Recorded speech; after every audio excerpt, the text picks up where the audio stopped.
రా కదిలిరా మీటింగులో మాజీ మంత్రి పితాని సత్యనారాయణ వ్యక్తిగత వ్యాఖ్యలకు చేయడంపై పశ్చిమ గోదావరి జిల్లా అధ్యక్షుడు మాజీ మంత్రి చెరుకువాడ శ్రీరంగరాజును మండిపడ్డారు.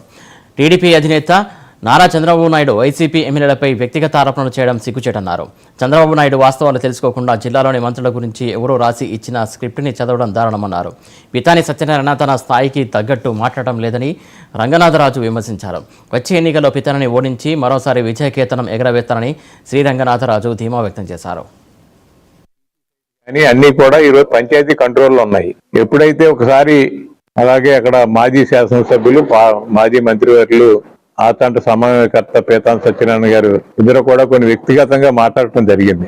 రాజకీయ పార్టీలు మీటింగ్ పెట్టుకునే హక్కు ప్రతి రాజకీయ పార్టీకి ఉంటుంది, నిరసన తెలియజేసే అధికారం కూడా ప్రతి పార్టీకి ఉంటుంది. అక్కడ మీటింగ్ పెట్టిన స్థలాన్ని నేను మార్వాడితో చెప్పి బెదిరించానని చెప్తున్నారు. ఆ మార్వాడికి ఆ స్థలానికి ఎట్టి పరిస్థితి సంబంధం లేదు. అది ఆల్రెడీ అది డిటిసిసి లేఅవుట్ పంచాయతీకి హ్యాండ్ ఓవర్ చేయడం జరిగింది. ఈ రోజు ఆ రోడ్లు కానీ అక్కడ ఉన్న సిపి సైట్ కానీ అన్ని కూడా ఈ రోజు పంచాయతీ కంట్రోల్లో ఉన్నాయి.